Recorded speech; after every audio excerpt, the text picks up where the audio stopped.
KJ Wright from the Seattle Seahawks, and you are watching NORBFAM. Ken Easley of the Seattle Seahawks, and you're watching NORBFAM. I'm DK Metcalf from the Seattle Seahawks, and you're watching NORBFAM.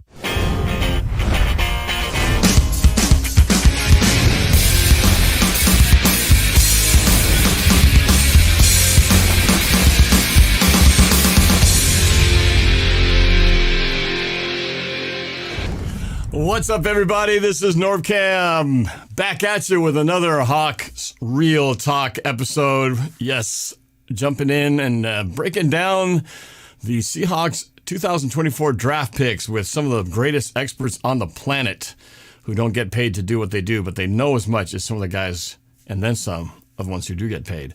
My name is NORBFAM Willie, NORBFAM. Glad you're with us. For those of you who are joining the show, feel free to smash that like button, subscribe, comment, chat away, and we're going to get into this and just kind of see what from my panel of experts who've been involved in earlier mock drafts and other collaborations, just to see what their take is, because we really haven't talked about this class ourselves yet. I want to get their opinions since we did the mock drafts a few times and did some of our own breakdowns to kind of see where they feel like the Seahawks did when it came to the draft. So I'm going to bring on our experts right now, and here they are, all of them in the flesh, which is kind of amazing that we actually got everybody here.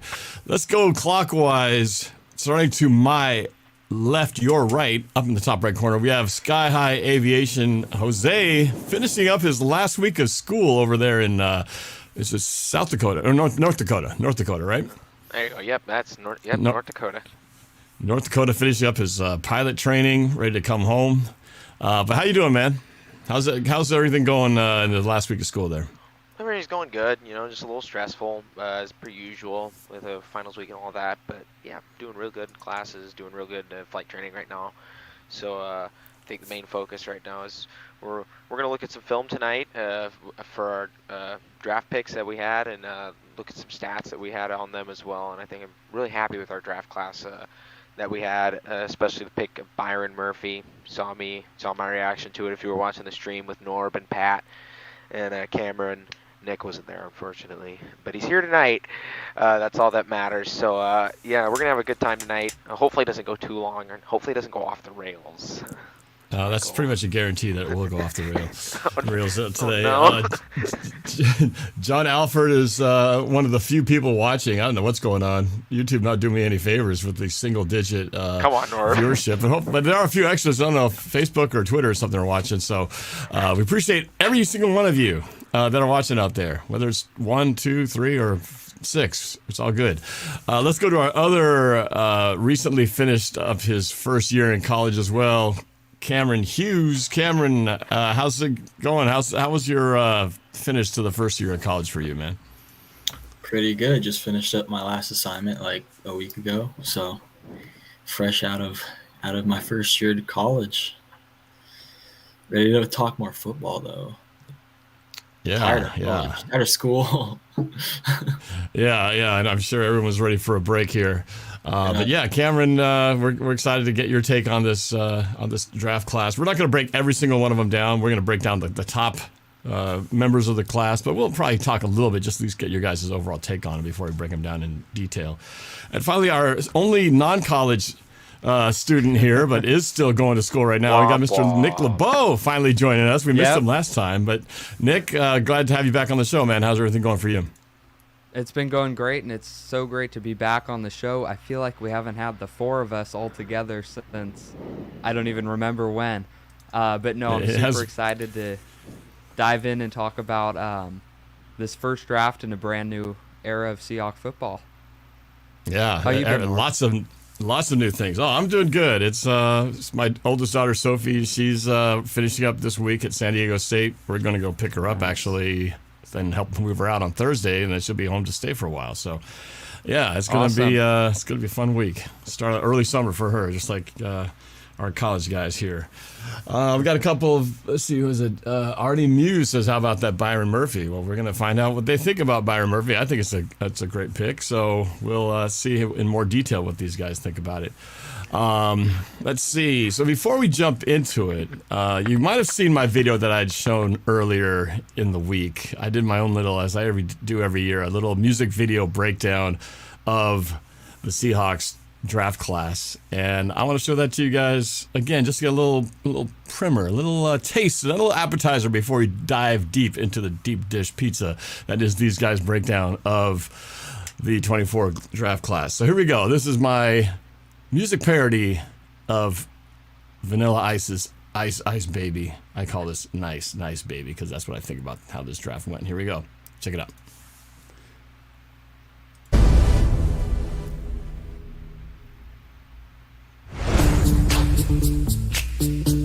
Yo, 12s, let's kick it. Nice, baby.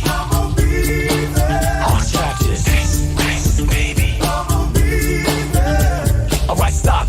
Collaborate and listen. Norbert's back with a Hawks draft reaction. Schneider and McDonald are cooking. A 24 class that's pretty good looking. How they gonna do? Yo, we don't know. Drop it on the 1, 2, 3, let's go. The draft started out as most expected. Top 7 picks going as many predicted. In Atlanta, shocked the world by taking Penix. Which pissed me off because I kinda hope the Hawks forget him. Pick 16, Hawks get a defensive tackle. Name is Byron Murphy and he's like Aaron Donald. 6'3", quick and strong as an ox. And his favorite team going up, the Seahawks. No, round 2 picks, so we jump to round 3. An offensive lineman is just what we need. At pick 81, Hawks find the solution. Last name Haynes, first name Christian. 6'3", 317 large. The Hawks just got the best of the guards. If there's a problem, Hawks will solve it. John on the horn while McDonald evolves it. Nice, baby. Hawks practice. Nice, baby. Round 4 hits and much to our delight, we pick a linebacker, Tyrese Knight. He's quick and strong with good anticipation. Playing zones to get some interceptions. Pick 121, we draft a great blocker. Michigan tight end, A.J. Barner. Block, catch, run, he does it all. A.J. loves playing physical football. In the 5th round, pick 136. Hawks select corner Nehemiah Pritchett. Dude is fast, 4.36 in the 40. Long arm, 6 foot, don't dare call him a shorty. If there's a problem, Hawks will solve it. DK on the slant while Gino revolves it. Nice, baby. Hawks practice. Nice, baby. Round 6, Hawks pick Sata Alea. We could use another guy like him, you know what I'm saying? He's nasty, mean, tough, it's always criminal. By many others, he's even been called an animal. But wait, hold on, what's this? Another cornerback is taken in round 6? DJ James, 6-footer out of Auburn. There's 10 cornerbacks on the Seahawks roster. Last but not least, Hawks grab another tackle. 6'5", 309, that's Michael Jarrell. A former basketball player, Mike's got good quickness. Will come in handy in the battle of the trenches. And that, my friends, wraps up another draft. With hopes and dreams, their legacies will last. The Mike McDonald era is about to take off. Yeah, we coming for ya. Go Hawks! Go, go, go, go, go, go, Hawks, go, go, go, go, go, go, go, go, go.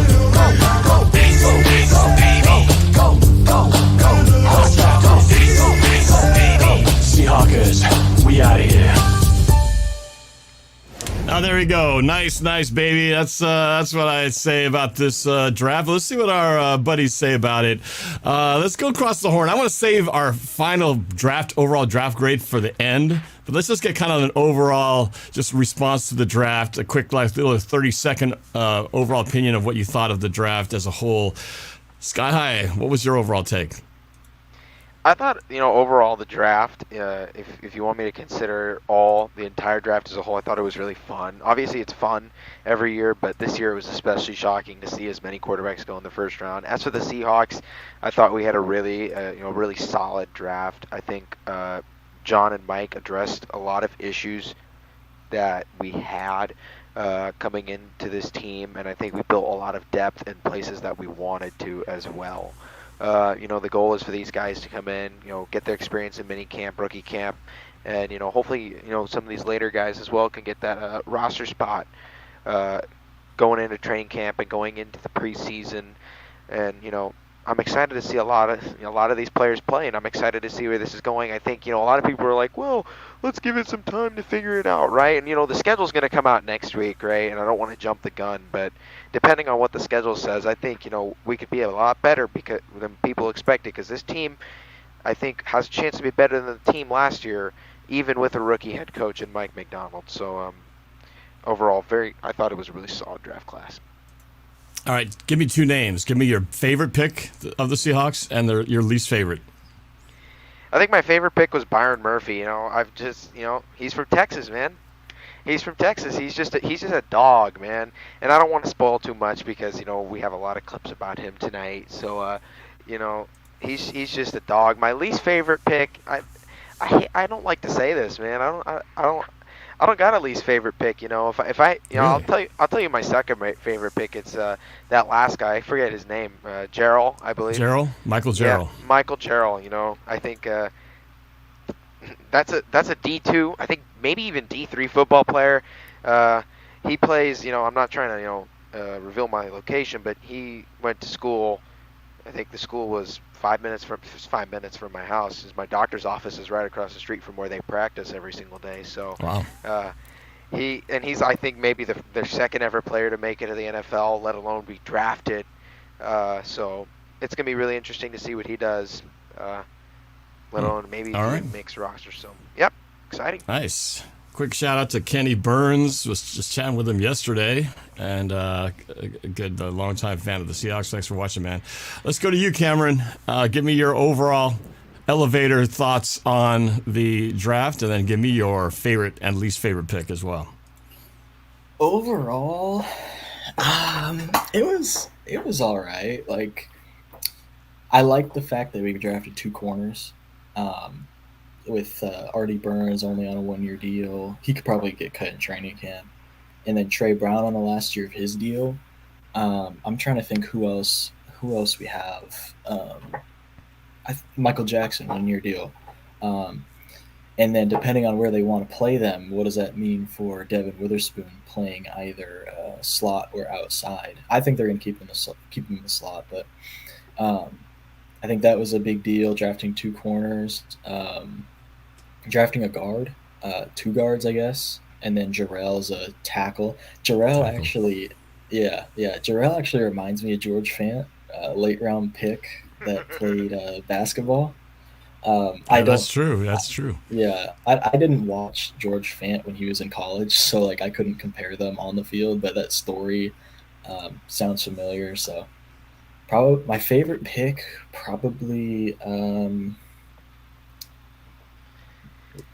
let's go with Nehemiah Pritchett. I thought he was going to go in like the 3rd round. Got him in the 4th. I like cornerbacks, so yeah. Then my least favorite would probably be Tyrese Knight. He was definitely not I didn't have him in the 4th round. I had him in like the 7th round. But like John Schneider knows a lot more than me, so I'll leave that to him. Oh, that's not what I thought. I thought you knew everything, Cameron. So we'll find out. We'll find out as the season goes how much we all really know. But all right, let's go to Nick. Nick, you get to ask you how you doing, man? With you still got school left. You got another month, right? Yeah, I got like a month and a half. But no, it's all going good. I'm excited. Rounding out the year. You're going to be a senior next year, correct? Exactly. But, kind of at this point in the year, there's some like testing and stuff, but after that it's kind of smooth sailing into summer. But to address what we're talking about tonight, the draft, I mean, I feel like this year more than others, it's harder to grade the draft just because we have a whole new coaching staff. It's going to be a new scheme. We kind of have to figure out what, Mike McDonald's and John Schneider see, along with the position coaches, where these players are going to play. But overall, I really liked it. In terms of my favorite pick, I think it's got to be Byron Murphy, because when you get a player of his magnitude, even as early as 16, you're going to be stoked about it. I'm super high on him, without kind of revealing too much, because we want to have stuff to talk about when we do film review.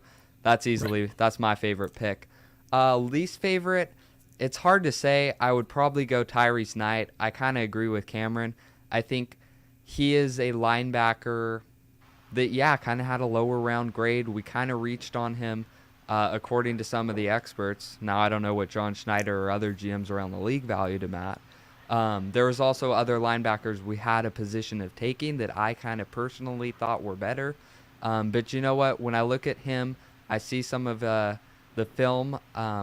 I I think he has the potential to be a good NFL player, and he's certainly going into a good system.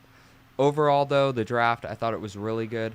One thing that I think goes unmentioned is how much we really tapped into the untapped gold mine, which is the undrafted free agents. And I'm super stoked with the class we got there, especially being a Husky fan and getting Jack Westover, who is just such a phenomenal player and such a key player in that Huskies run. Getting him back with Ryan Grubb, I think he's a guy that will make the 53, and we'll see a lot more of. Overall, I'm happy with the draft. All right. I guess with my 2 cents worth, I've already said I thought the draft was nice. Nice, baby. So I thought overall I was pleased with it. I've already publicly said I gave the Seahawks a solid B, so that's no secret. I have, I'm gonna wait to hear your grades at the end of the show, but I'd say I just like the fact that they addressed the positions we needed. We needed help in the trenches. We also needed help at linebacker and corner. We kind of hit all those positions, so there really wasn't anything to really complain about. Like, what are we doing drafting that position? They all felt like they worked. I think my only Byron Murphy was a great pick. I think we could have had 3 guys all available there because of the whole quarterback chaos in the beginning. Made a whole bunch of players available. I think I would have been fine with 3 positions in the line of scrimmage. I would have been happy with. So that one worked out great, though, because I thought we got the best tackle in the draft. And I think as far as my least favorite would probably be, I was a little puzzled at the second corner. I know Cameron says he liked it. I want to hear why later on, but I guess I thought I made a point in that video where I said, we've got 10 corners on the Seahawks roster. Do we really need 10? I can't wait to hear the arguments for why getting DJ James as well was another good move. I guess I was hoping somewhere in the pickup we'd get an edge rusher. We never really did, except once we got into the undrafteds, but I would have liked to have seen one edge rusher in there somewhere, as opposed to the 2 corners. But other than that, I was pretty happy with where they went with everything. So, yeah, that's kind of my take on things. So, well, let's get into it. I'm going to kind of hand the baton off to the fellas, and Sky High really is the one who's going to be kind of running the show because he's got tape and breakdowns to do. So I'll let him guide it and then hear from the experts, and I'll just chime in whenever it feels convenient. So I'm going to go ahead and hand it to you, Sky High, and are you ready to bring your tape up? Give me a second. I gotta shut this off real quick. Close it. Tab. No problem. Y'all can't be seeing that. Oh, I was gonna say, Tyrese Knight. How could Cameron and Nick hate on Tyrese Knight when he was a product of Coach Jason Brown from Independence Community College? If you know what I'm talking about, Coach JB is where it's at. Everyone under the age of 25 should know who Coach JB is. He is a cold hustler, man. You can't be failing art in his program. Not like Bobby Bruce, man. Not like Bobby Bruce. If you know who I'm talking about, you know who I'm talking about. But he was there when when Netflix was filming and when Coach JB became an internet sensation. Yeah. Yeah, I kind of worry about Tyrese Knight's psychological damage after. Yeah, Coach Jason Brown was he's a character, Not many white guys from Compton, but it is what it is. So let's go ahead and. You ready to jump into it? Let's get it started. Let's go. Jump into it just like your roommate. Yep. Nick, that's so unfunny of you. So we're gonna jump right into the cornerback. Let's jump right here. Let's jump right. Byron Murphy. I did bring up DJ James was my questionable one, so we get to get right into the one that I was wondering about. So Byron Murphy is the main event. Yes, you said DJ James. All right, I've had enough of my fun. Let's go ahead and get started here. I haven't actually watched any of this yet. I just screen recorded it, so we're gonna go ahead and it's gonna be nice and raw. So let's go ahead and. It's also crappy broadcast footage. I'm sorry, guys. We'll get some all-22 in a little bit, but it's an appetazer. So So these are the clips that are going to get me demonetized, in other words. Okay, all right, roll it. Shit, I'm sorry. I'm just kidding. Yes. I'm kidding. It's all right. There's only 10 people watching this anyway. Oh, no, don't say that. You could have just told me it would have demonetized you. There's like 58 people on other channels as well watching this on StreamYard. So there's people watching. Don't embarrass yourself too much. I'll write you a $1 check. That should cover it. $1 check. Maybe 75 cents. I'll give you some change. All right. Yeah, all right. Let's Let's roll the begin. tape. So obviously, somebody went and wrote all over my screen here. This is him right here, DJ James. So, and he's in. One thing to know in college, and a lot of people for some reason don't pick up on this, but the hash lines are farther apart in college. Hence why when you like see field goals attempted, it looks really, really weird. They're farther apart. I don't know how far apart they are from the NFL, but it's enough to make it Pretty significant. Pretty significantly. It's enough to make a significant difference. You know, I've known that, but I've never actually known why. Do you guys know the reason why it's wider? Couldn't tell you. I don't know. I don't know. Is it because they think college quarterbacks can't throw the sideline as well, so they got to make it easier for them or something? I don't know. I can only speculate, but I don't know. anyway, they're wider. So what's your point? Nick can look it up. Oh, my point is, it makes it look almost. It gives the illusion that he's all by himself in man coverage in this corner, which he probably is, based on this. So we'll just go ahead and watch it. Completely raw. Look at that stance. Gets down and low. Really good body control. Really good hand fighting. Not a great thrown ball by the quarterback. Let's really watch his eyes real quick. He looks directly at him after faking it. It's a catchable ball. Maybe we'll get a replay. No, we're not. So we'll go ahead and we'll go ahead and. You want to start, Cameron? No, sorry, I didn't mean to cut you off. All right, I'll go ahead and. I'll go ahead and get started. First of all, it's already pre-circled for me, so you can see that he gets really low in his stance here, low enough to where he's below probably the shoulder pads of the wide receiver. Or that guy's big enough to be a tight end probably, but below the receiver, and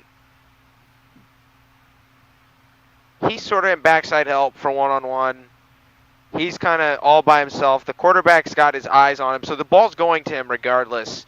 All the way, and James, he stays in front of the ball. And one thing that one thing I just noticed now, when he's here, if I pause it, is he does something that I don't see a lot of cornerbacks in today's NFL. Some guys like Devon Witherspoon will do today, but the wide receiver's momentum is carrying him forward, right about that 7-yard line, 7 yards after the route, or. If I'm counting right, 7 yards after the route, he really slows his momentum down, especially after he sees that the quarterback has put the ball in the air, right? He slows his momentum down, and instead of normally in a man coverage jamming the receiver at the line, right, trying to judge his footing, he slows the corner, he slows his momentum down, which is the reason that this play happens, right? The reason if it's a gamble, right, but it's also really, really good technique, and if he doesn't do this correctly, then it results possibly in a touchdown, the ball going over over his top shoulder here, and he's just hand fighting with him. Now the receiver's engaged with hand fighting, and it's just back and forth, right? At this point, if it's anybody's guess if there's a foul, right? There's really not going to be a foul called anyway because he's got that hand fighting. In the last second, he gets his head turned around, and he does a really good job of his head turned around and then putting his hands right in the air, right? This ball, because of that jam back at that 7 yard, after those 7 yards, the ball's probably uncatchable, right? It also buys him a little bit of time for possible help to come in through the backside, right? And we see here, boom, incomplete, right? And he ends up on his feet the entire time. Really good balance from a guy who started really, really low, stays low to the ground, right? It doesn't matter, not even in the trenches. It also matters in the secondary. The low man wins every single time in football. So you have to understand that's a good play right there. Can I see that play one more time? Of course, Cameron. Just for you. Thank you. Not for Nick. Yeah, I want to see that looks like kick step or step kick to me. Rewind that one more time. Richard Sherman used to he would, so you see that step he takes, he first step at the snap of the football. Yeah, it's almost forward, and Richard Sherman would do that. And it's instead of taking a lateral step, he steps like almost like 2 or 3 inches forward, and that's pretty dangerous. Just because if you step forward, you kind of lock your hips a little bit more than you want. But yeah, this is almost. I mean, this is as close to a one-on-one as you'll get in a regular football game. Those quick feet too, that speed. Right. Yep. You press with your feet, right? You don't press with your jam. You press with your feet. This is that's really impressive because he doesn't open the gate too early, and then once he declares that he's going outside, he presses the hip and moves him outside the numbers and makes that a really tough catch. That's really impressive. I hadn't seen that before. Yeah, I like to. Now these guys are both corners. Oh my God. Pritchett and James are both corners from Auburn. I assume Pritchett's the better of the two, the fact that he was drafted first, but they're kind of built the same way, right? Do you see a drastic difference between these two guys as far as is one significantly better than the other, or are they kind of carbon copies of each other? Yeah, so Pritchett is, I want to say Pritchett is the bigger one. I think Pritchett is like 190, and then James he's is heavier for sure. 170. Yeah, they're same height, though, same arm length, and then Pritchett's also faster. So, I mean, that makes a lot. I thought he was going to go third round. DJ James went 6th round, so that makes sense. Yeah. How about you, Nick? Anything to add as far as what you like about James here? Yeah, I mean, really what I like is kind of at the end of the play, he knows exactly when to turn his head and see the ball and makes a play. You can see kind of the hand fighting early, but he knows just when to get off it and pivot himself. I'm excited for him. All right. Great job, everybody. Let's go ahead and move on. You got more for James, or are we moving on from James? I have more we plays. Technically have 2 minutes, but we'll skip around. We're not gonna. Right. If we move at that pace, we'll be here for 35 minutes. We're already half hour in. All right. So what you got next? Right. Oh, it's the same video. You don't. I'm ready. I got the next play. Right. Okay, go for it. I'm a step ahead of the curve, Norb. You know. All right. So here we go. Here we go. Right. Let's get the audience with a little Well, how many of them there ever are? With a little situational awareness right here. It is 4th down and 14, so pretty much 4th down into the end zone, and 151. We look at Cal's situation, 3 timeouts. This is pretty much the game for them. This is pretty much the game. And I don't know what the hell their defense is, what they're running, but you couldn't tell me that. But we'll go ahead and just watch this play entirely first. Got him circled, so he's at the bottom of your screen, just in case you didn't see that.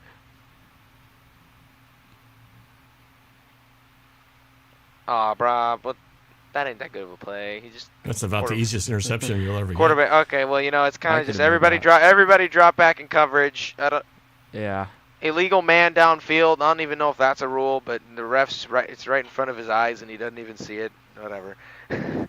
I will say this. 3 yards down the field.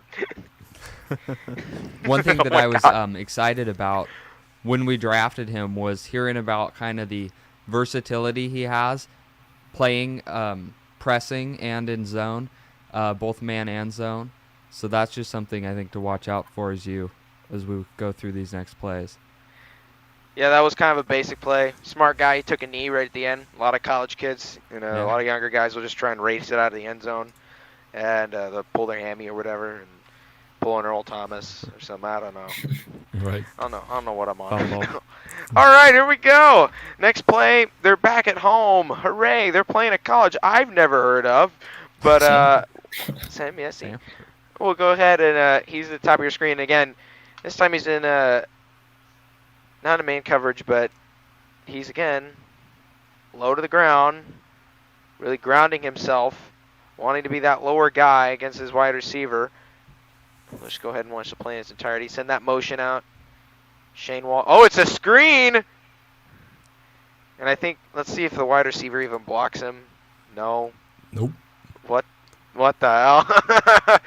man, that I get what you're playing. I get why you're playing for Sanford now, but let's talk about the tackling technique.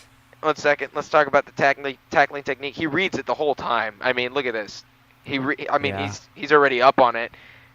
And the entire time he's staying. Oh my gosh, bro! The entire time he's low to the ground almost the entire time. He only really breaks out of his stance truly when he's up, when he thinks he's about to get blocked. And he doesn't really want to, lose his grip, go to the ground. He stays with it really well. Poor job on the wide receiver. It's going to show up in the film room. Literally nobody blocks anybody here. I mean, what the hell? Nobody blocks for some reason. Literally. 2 guys run free. But that's a really, really nice play. If you guys have anything else to add on. Yeah.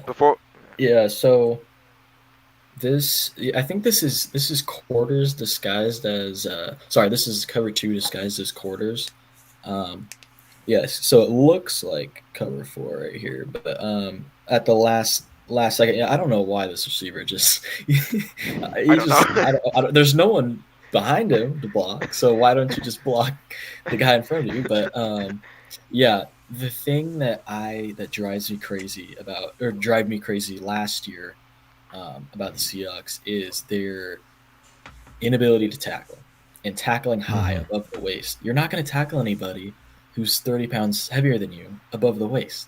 Go for the legs. Yeah. Look what he does in this play. So hopefully that's a sign of things to come. Like Reek Woolen against the Steelers last year. Oh, let me hug everybody. Thrown for about 10 yards. Yeah, we don't want to see too much of that this year. Yeah. All right. Moving on. Hopefully we don't get a clip from this. Holy moly, they're playing Georgia. So this is a big game. This is a real big game. So let's see what happens. There he is. He's hidden down there.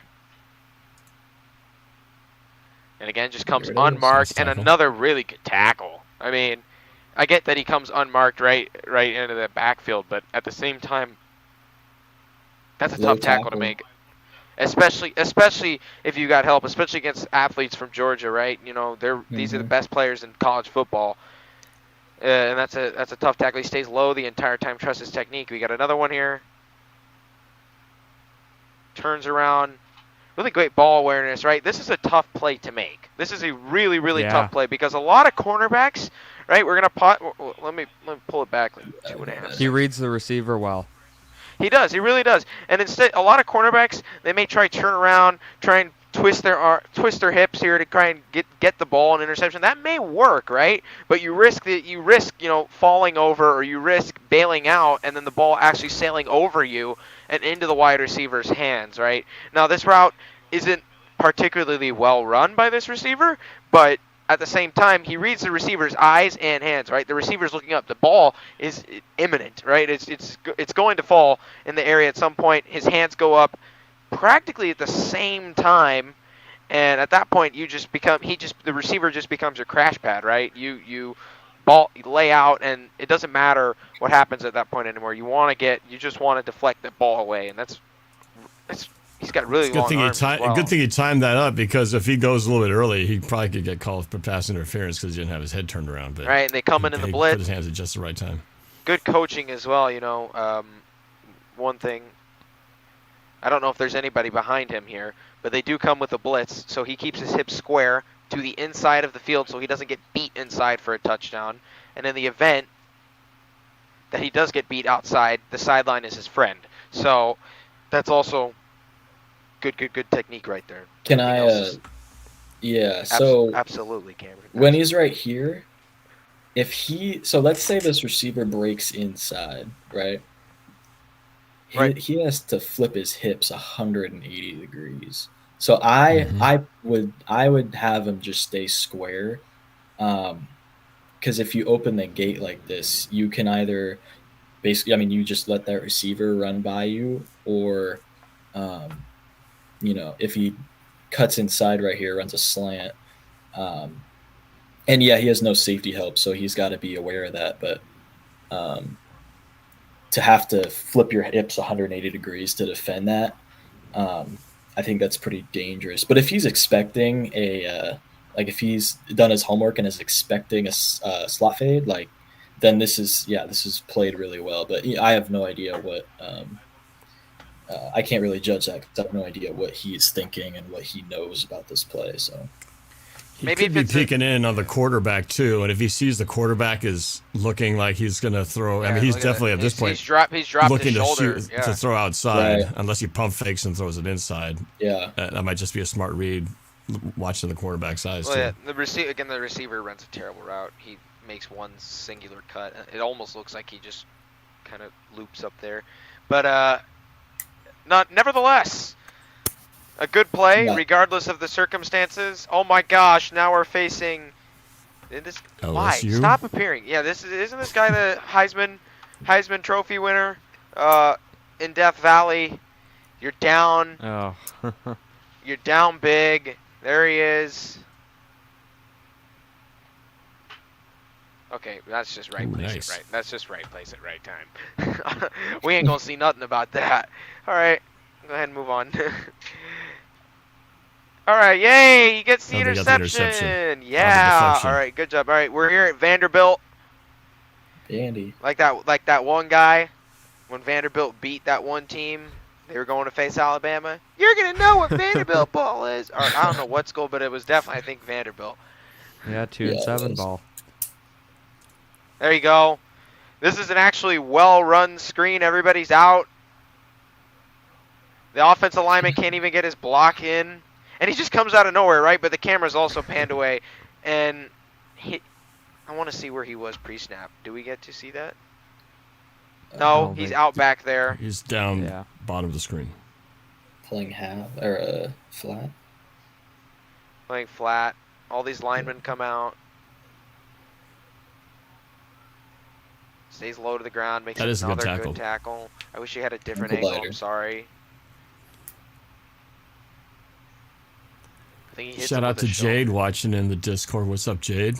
That was good. Also to AD. AD's watching, and AD just recently rejoined the NORBFAM, so appreciate that, AD. Wow. Short retirement. Nick, what about you? Are you in the NORBFAM, Nick? Stop clearing up. Why does this thing come up here? I still pay, we'll talk about this. I still pay money for Norb every single month. And I appreciate you, brother. Thank you. I don't actually pay it. My dad pays it, but I don't think he notices. He's still incurring a charge. One of those subscriptions that just kind of show up and you just forget about. It disappears. Hey, I'm happy. I'll do it. I paid. All right, here we go. This is something we'll actually talk about here. Again, zero safety help here, so he's kind of on his own. It's 3rd down and goal, so let's be real. Let's talk about situation here. Let's be real. There's gonna be a throw to the end zone. It's likely that the receiver runs a fade, right? So there's no safety help in here, is there? No safety help whatsoever. 1-on-1 receiver help here. Quarterback is blocked well. He's got time, right? And he's protected on the inside, right? The receiver's got a chance here, right? The receiver has a legit chance if he can either, 1, turn on the jets and the quarterback puts the ball in the back of the end zone, or 2, the quarterback can kind of throw this over the shoulder here to the corner of the end zone where he's not going to be able to get to, right? In the end, the receiver chooses the ladder and he decides, okay, I'm going to try and turn on the jets and climb the ladder against this guy. What happens is his back is turned again, and I don't know if you guys can see it, but I'll go ahead and square it. His helmet is facing the direction of the ball, which is up here somewhere, right?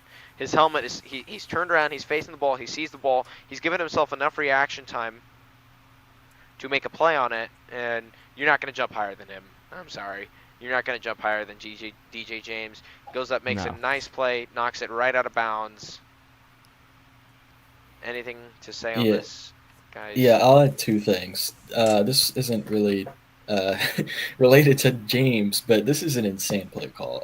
Cover 0, up 16 in a 3rd and 14. Like, that's crazy. Just play it safe. You don't have to send a blitz here, but. Coach was smart. He would have ran a tight end seam. Just had the tight end right here, seam right up. That's a touchdown right there. Yeah. Yeah. And so at the top of this route here, I guess not the top of it, but in the end zone, instead, a lot of corners, what they'll do is they'll turn with the receiver. So they'll put their back to the sideline and try to play the fade. But you'll get beat by the back shoulder throw. This is played perfectly by him. You turn to the sideline to the receiver, so you can defend the back shoulder throw, and he can't play through you if he throws it toward the middle of the end zone. So yeah, it's really good technique right there. Quick shout out to Corianne, who's watching. We went to a game together last year. So Corianne, who was married last year, I think we got married on the Pittsburgh Steelers day in that game. Wow. So thanks for watching. You know, looking at this play develop from the start, it reminded me a lot of the Philadelphia Eagles game against the Seahawks, the Jackson Smith-Njigba catch. Oh yeah. Except here he turned his shoulder inside, whereas Njigba stayed outside and just threaded right along the sideline there and made and Drew Lock made a perfect throw where he almost didn't catch that. He almost juggled that ball on the way out, by the way, but he just got it in the cradle before he stepped out of bounds. But all right, so far I'm impressed. All right, we'll go ahead and look at one more play, and then we'll go ahead and move on. All right. So we'll just kind of skim through all the rest of the video, and then we'll see which one is the most impressive. See on the top of the screen? Right. Yeah. All right, so out of those 1 and 2, would you guys like to do the goal line play then? Yeah. So he was playing the slot here then. He was on the inside. Right, yep. So I think he was highlighted at some point. There he is. He's on the slot. He's on the inside. So a good indicator that, hold up, let me just watch this play before I make sure that I'm not an idiot. Yeah.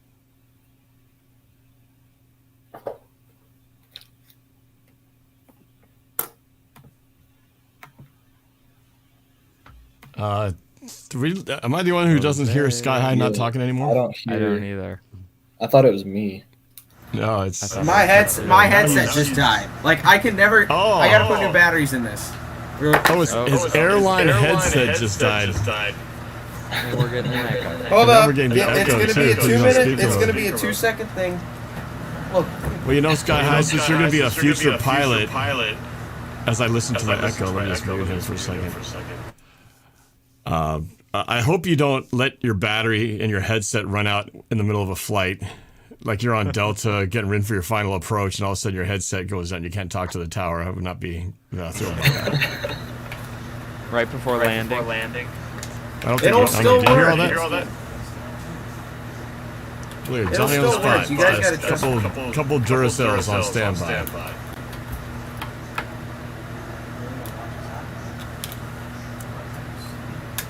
Can he hear us? Oh yeah. I think so.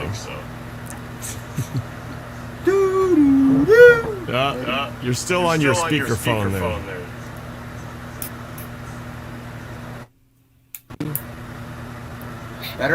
Better. No, still on echo. Wait. Hold up. Mike. This is the fun part about being live. Yeah. Son of a bitch.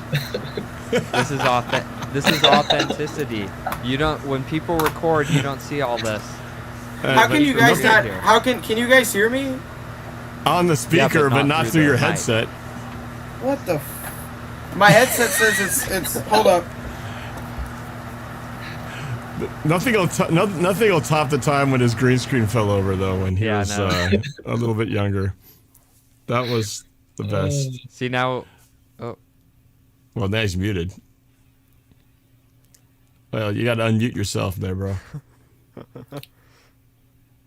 That might help. Better. There, better. There's the Delta Airlines sound quality we've come to love. Oh yeah. All right, you're good. Holy moly, man. AirPods. Holy moly. I told you guys, like, if it wasn't a problem with the pop player today, it would have been a problem with this. It's this kind of... That's okay. We only lost 50% of our viewership during that break. That's okay. Yeah. Just kidding. Actually, I think it actually improved because of that. All right. By the way, if you guys are watching, feel free to chat. Put your thoughts on these players. Also, if you want to put your grade for what you thought the Seahawks draft class deserves, I gave them a B personally. We'll hear what these guys have to say at the end of the show, but I want to hear what you guys thought. I'm just kidding. I will say, these things can't die as long as they're plugged into a plane. They'll work. So. Oh, okay. The noise canceling will stop working if the batteries die. So. Okay. That's kind of all right. We're ready to go. We're back. Hopefully right. Hopefully back to the screen. Back to the screen. Right. Yeah. Back to what the screen. We're talking about that goal line play. Goal line play. So right. One thing that I like that I see a lot in the NFL, and this is I think something that Matt LaFleur perfected with the Green Bay Packers, especially with Davante Adams, is they love to put him in motion, and then it just doesn't happen here. But they love to put him in motion across the field in goal line situations, and then snap the ball, and usually he'll cross in front of a defender or two and a wide receiver, right? And that's meant to separate or get a different matchup than usually the guy that they would have on him. So you'll see here, they bring him inside, right?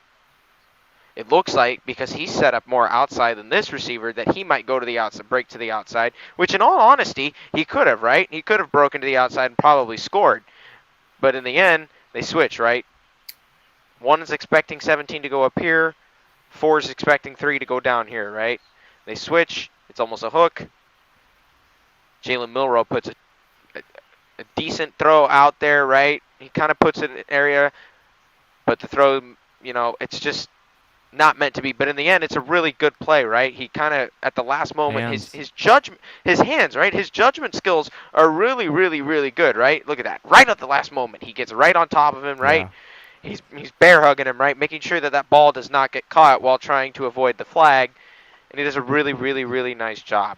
And that's a big play, right? How he reads the quarterback and the receiver, too. We saw it on previous plays. That's a game changer in the NFL, and that's how you make plays like this and overall be a successful player. Yeah, can you slow-mo the first part of the play? Yeah, right here. Slow-mo. Yeah, so we're at a new angle. Hold up. Let me just it's slow. Yeah, bring it all the way back to the beginning if you can. Hold up. How the heck do I make it slower? I think There you go, Cameron. Look at that. I've made it slow. Yeah, so thank you. I appreciate that. I think it's so these two are reading. I think it's if they switch, they switch. But if they switch again, how they kind of do, they kind of switch off the line, and then the inside guy runs a corner, and then the outside guy runs the hitch. You just stick with your guy. So that's really impressive how he hold on, let me see that one more time. Sorry. Yes, Cam went okay. Yeah, so yeah, once they switch, it's like, this is my guy. I see him break outside, all 22, just to see, like, what is he bad at, and can we live with that, Right. But yeah, from this, he looks really good. Right. All right, so we'll go ahead and move on. We're going to move on to Christian Haynes. He was I believe our second round pick. The right? second pick. Yeah. All right, we're talking about our offensive. Yeah, this is going to be a little difficult since I've never played an ounce of offensive line in my lifetime. I don't think Nick's ever played an ounce of football in his lifetime, and I don't think Norb didn't play. Norb didn't play offensive line either. Believe it or not, I mean, I was through most of my career, and I only played from little league to high school. But I was mostly a cornerback and a receiver. But 1 year, I was actually put on the offensive line. I don't know what they were thinking. I played guard for like a very short amount of time. I hated it. I don't know, man. They put my 4'2" brother at offensive line in Pee Wee in fourth grade, and granted, he was like 90 pounds, like less than 80 pounds, and he's like this tiny little guy. I'm bigger than him, and I'm not playing off. I'm playing running back, and he's playing offense. He's playing tackle because we had no one else. Well, yeah, when they're that young, it's not that much drastic of a difference, but Yeah. Nah. All right, let's see what Christian Haynes got here. We'll see what we got. We'll do two plays of this guy. I don't. Oh yeah, take your playlist off too. Thank you. Finding plays for this guy is kind of hard. I'm not a real good offense. I don't even know where he is on this play. I think he's there. He is. He's a right guard. Look at that. He's staying with his block the entire time. It's a pretty big circle for. Pretty much circle. Hey, look at that. Yeah, right. Look at this. All of these highlights are double teams. Wait a minute. He seems like a pretty strong dude. Like. Yeah, very good. There we go. Here we go. Look at that. Blocking in space. That's pretty impressive. Blocking in space, yes. Open field blocking. DJ Fluker 2.0. Is he 64 going down the field? There you go. There we go. We're going to get him on a wham block here. Ooh, look at that. Little pulling guard action. He plays at UConn, so his teammates aren't really. Damn, bro. Free rusher right there. All right, here we go again. There you go. Good double team. Yeah, I can't really add much. Anthony Bradford is competition. He's a strong. He looks like a really strong guy. Like, yeah. He's holding his own. He's not really losing his feet, his footing at all. I think he was literally holding on that play. Oh, Norb. Yeah. Okay. He was kind of grabbed a little shoulder pad there. Dude, every time. I mean, the rest of his offensive line is terrible. Maybe the QB is terrible. I don't know. There's a lot of double What's the teams. result of this? Yeah, the one-on-ones aren't great, but Smash mouth. He's good. Hold. There you go. There you go. There you go. There you go. Yeah, he stonewalled him there. This is against the same His team. timing's Wait a minute. very good too. Wait a minute. I downloaded the wrong video. Whatever. It's against the same. If you notice that the jersey. Oh, not really there. If you look at the teams. There you go. Look. Oh, he got beat there, but lucky it was a short throw. There you go. There. Yeah, there timing go. I've noticed. Pretty good run, kind of a strong blocking. suit for him. Good timing. Maybe Here we not. go. Screen blocking. that's a Blocking screen. in space. Where is he? Where is he? Oh, Where is he? There he is. What? There he is. he really do too Hey, much. he's a little escort. He's escorting. Yeah. He was there. He was there. He was in the vicinity, making his presence known. Yeah. All right. We're almost done with this video, so. I don't think these are necessarily highlights. I think they're just plays. Yeah, They are. They really It's just, are. Yeah. Here's your guy.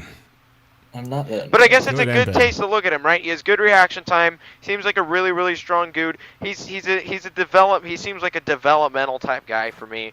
You know, Yeah. someone that I think I think can that's- possibly develop into a really good pass protector. Obviously, it's not going to be like Absolutely.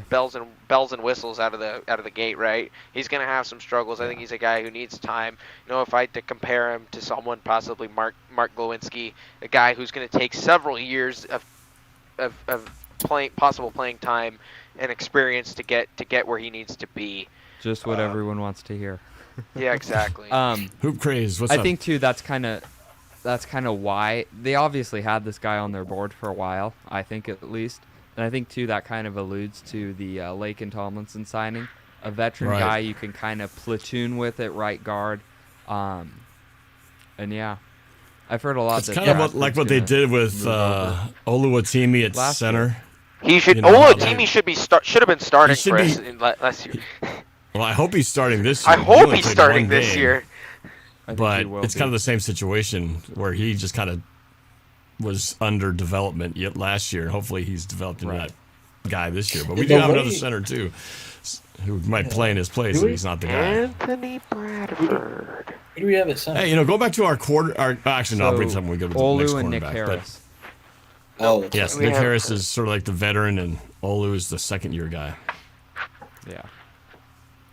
So Oluwatimi. Okay, moving right. on. We're on to our what is this? The 4th round pick, the linebacker, the Coach JB product from it's so ICC. funny how It's funny when we talk about linemen that we get so less diagnostic on. It's like, yeah, he looks pretty strong. Yeah, look at that. Oh, yeah, he's in the vicinity. Okay, moving along. Do I look like a lineman to you? It's just not as fun to break down because it's not like a cornerback or a quarterback or a receiver. But don't tell Tom Cable that, man. He will lose his crap if you say that to his face. All right.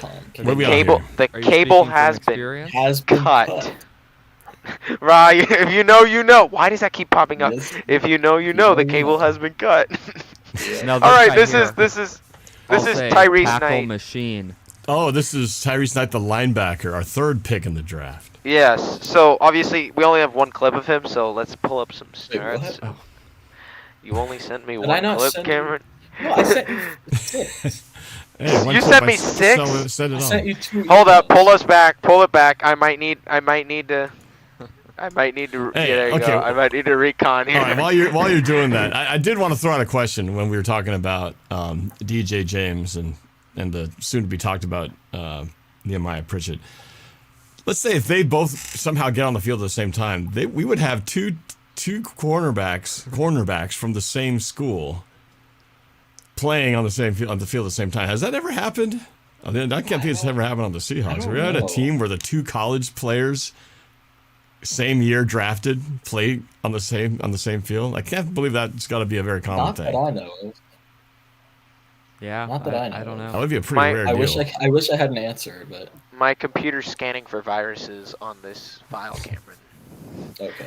That would be pretty cool if they did that. But we have a lot of corners on this team. Oh, so I wanted to ask you. So DJ James, do you guys see him as a potential starter? Do you see him like more of a depth guy?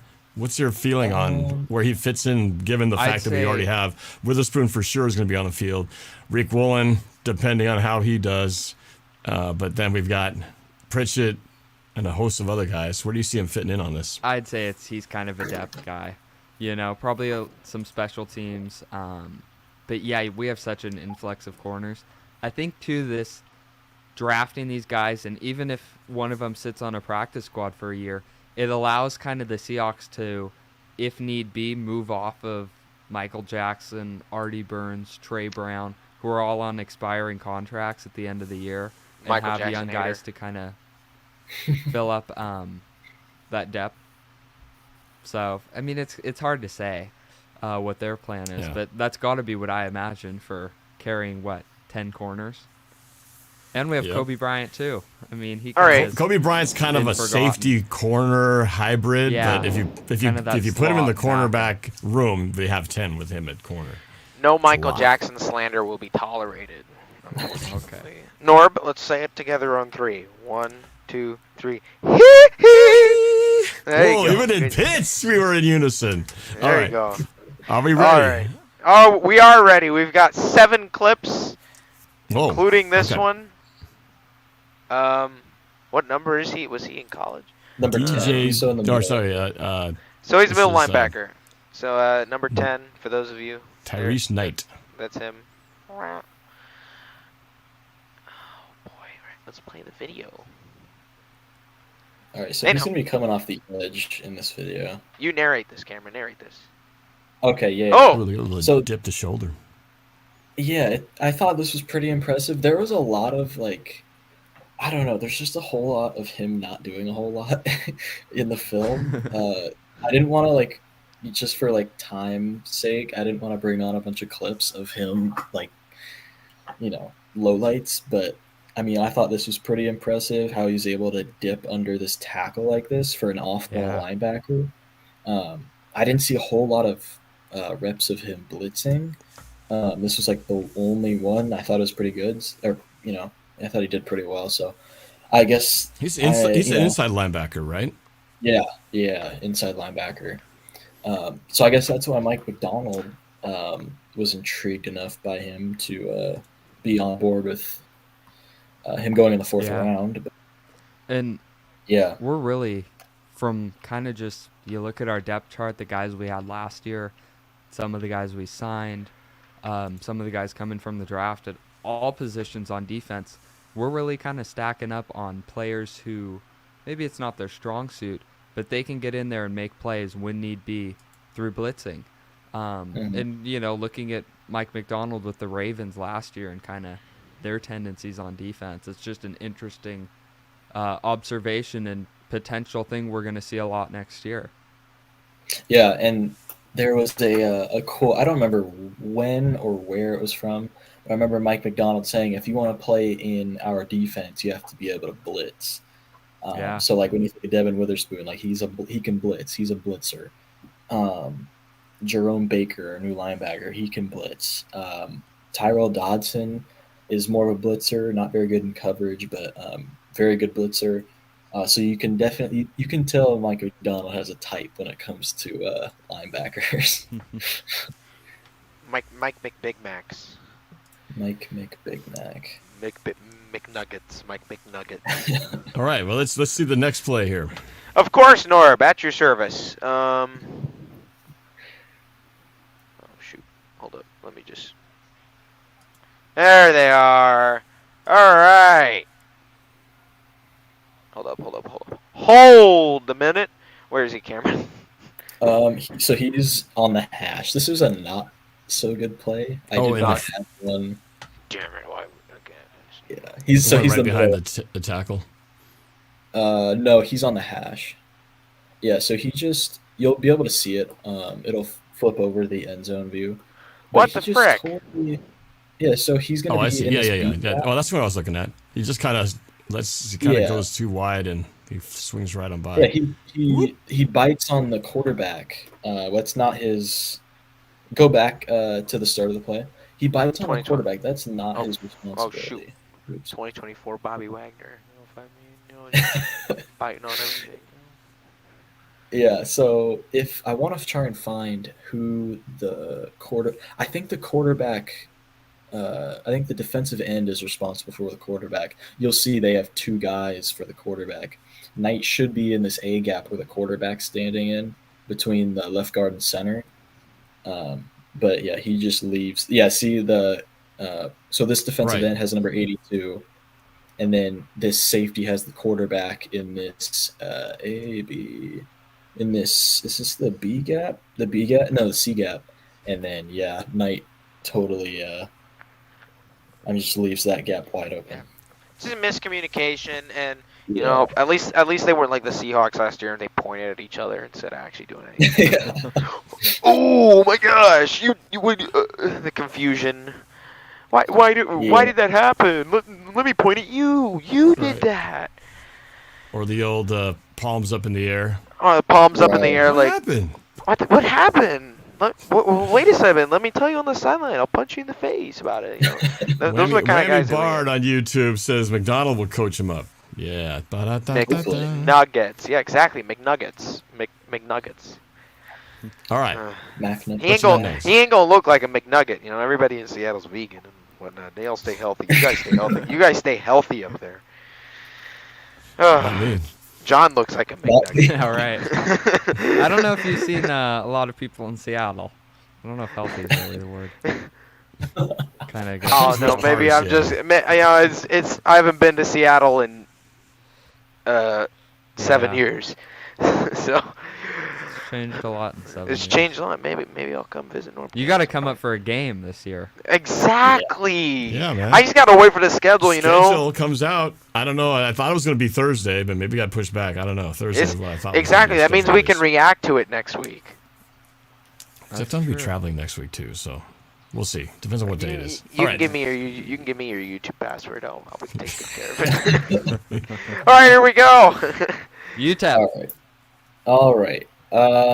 Yeah, this just looks. I don't know. He just looked really. He ends up making the tackle, but it just looked kind of slow. Like even like.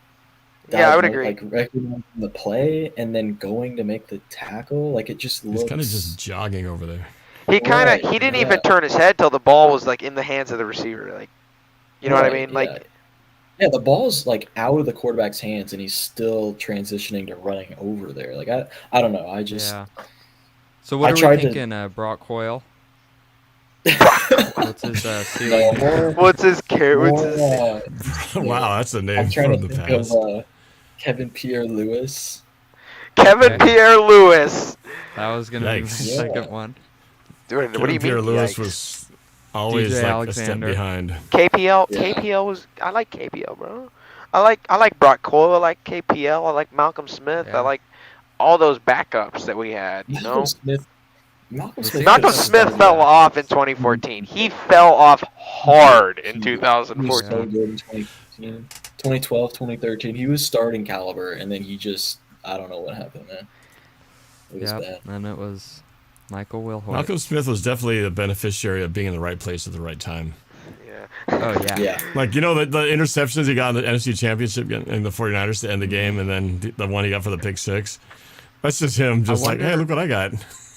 Look what landed in my lap. Look at me. How much? I got a pickup much truck did from the Super Bowl for that. Trajectory of Malcolm Smith's career change if, say, and even go into Super Bowl MVP if Cam Chancellor catches the ball and it's his interception? Like, I know. He it's played. weird to think about. I think he's he retired definitely in like MVP. 2021. I think Okay, Cam should. yeah. Yeah. Yeah. Cam was definitely the MVP of that game. Now batting for the Savannah Funny. Bananas. Yeah. NORBFAM. All right, what do we got? What's next? Oh, all right. Yeah, Are I we never looking at thought. I never thought you'd ask. Tyrese Knight. There you go. That's a good tackle. That's a good tackle. Good Yeah, I wrap wish- up. The play. I don't know why I didn't, but he comes off this block. If I remember correctly, he comes off. He sheds that block pretty quickly. And yeah, it's good. He does. Yes, that's a really good job. Yeah. Because if he gets blocked here, that's trouble, right? That's it. You got it's 1-on-1 right here. One guy left. The safety seems to have zero intention of coming up until he actually sees that the running back's coming his way. Right. Yeah. Right. So, yep, good play. This one's also 3 seconds, and it's the I same don't know thing. why. Wait a minute. I don't know why it's so short. It should be longer. You sick bastard. No, I'm just kidding. I know. All right, here we go. We'll go ahead and watch it.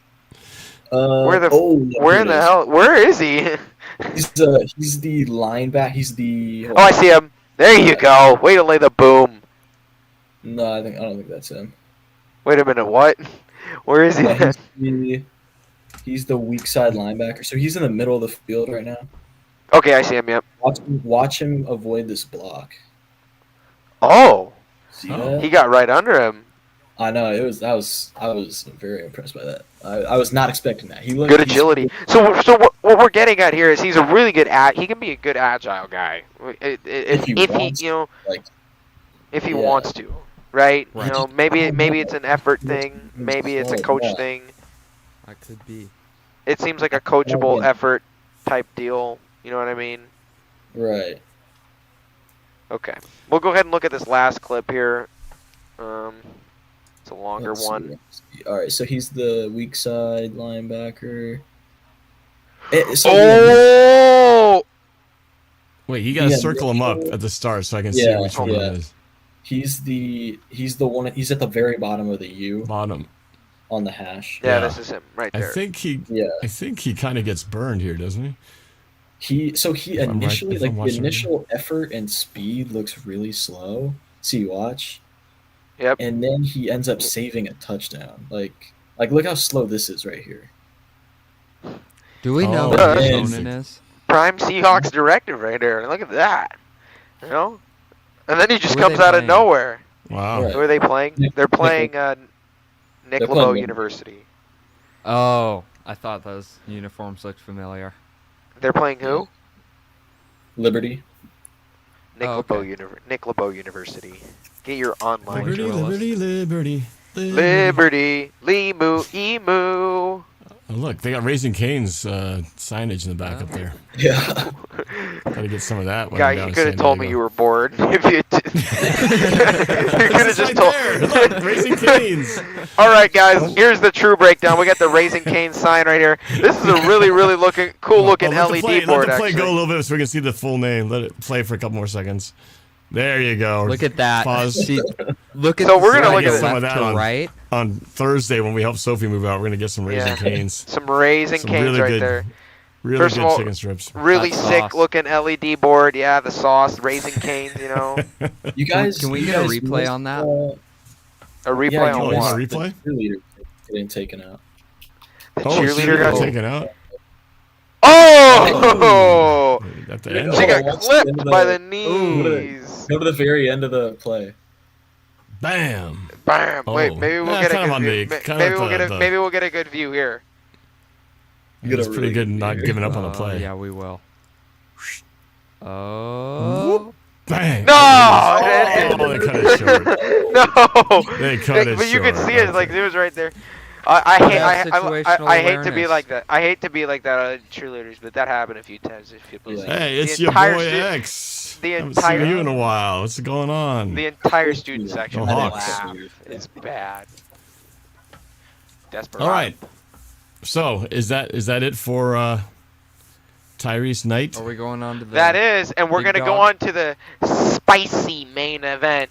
The man from Texas who grew up watching the Seahawks. Yes, for viewers at home, it's almost over. I know. We are moving on to Big Daddy Byron Murphy. The first pick of the 2024 draft. Which one is he, Norb? He's You tell me. He's- No, don't tell him, Cameron. Don't tell him. No, Let I know Norb he's figure it out. I think he's on the tackle on the left, right? That one. Are you sure? Yep. What number did he wear in Texas? Oh crap! I was just looking at it earlier. No wait, not 50. Is it 60 something? I forget. Cameron, you want to help him out here? Okay, so he was number 90, and he is 90. Lined up on 71 right here. Yeah, is There that you go. guy? Yeah. Good job, His Norb. butt sticking out. I knew who he was. I just couldn't remember his number. So, like I said, I mentioned this earlier. We're gonna have a treat watching this guy for like the next 7 plays. Byron Murphy is the definition of the lowest, like the literal definition of the lowest man wins in football, right? Now, a lot of people are gonna, say, well, that's an old school term, right? Aaron Donald didn't win. I don't think he won most of his, battles against offensive linemen going low. But I think he usually was just so strong and big that he just trampled everybody. But this Byron Murphy has got near perfect technique, and he's just going to prove you why the lowest man wins. So go ahead and watch this play first here. There you go. Look at this. First of all, look at those calves. He's got the biggest calves out of anybody on the team. Anybody, and I'm pretty sure out of all those offensive linemen as well, right? And this is a guy. He's got NORBFAM calves, in other words. Yeah, You guys don't see my calves. They're the only muscle I have on my body that I'm proud of. I have very big calves. It's like the ratio is like completely off. It's like super inflated. Anyway, I'll good let John calves. Schneider. I'll let John Schneider know. I think he may offer you a tryout. He may offer you. Yeah, just because of calves alone, the calves will get the job. Right. All right. So Byron Murphy wins a 4.87 40. Probably know why. There you go. There we go. First of all, he's got this guy on skates. And he doesn't even need to do much to put him on skates. First of all, he's like, fake it. I'm going to go that way. The footwork, yes. I'll go that way. Keep driving, keep driving, keep driving, keep driving. And in the end, it's an incomplete. He forces the incomplete pass, right? In the end. Right. And he still doesn't give of heavy hands. That's crazy. Look how far he pulls him down. Yeah. That's insane. That's a grown man.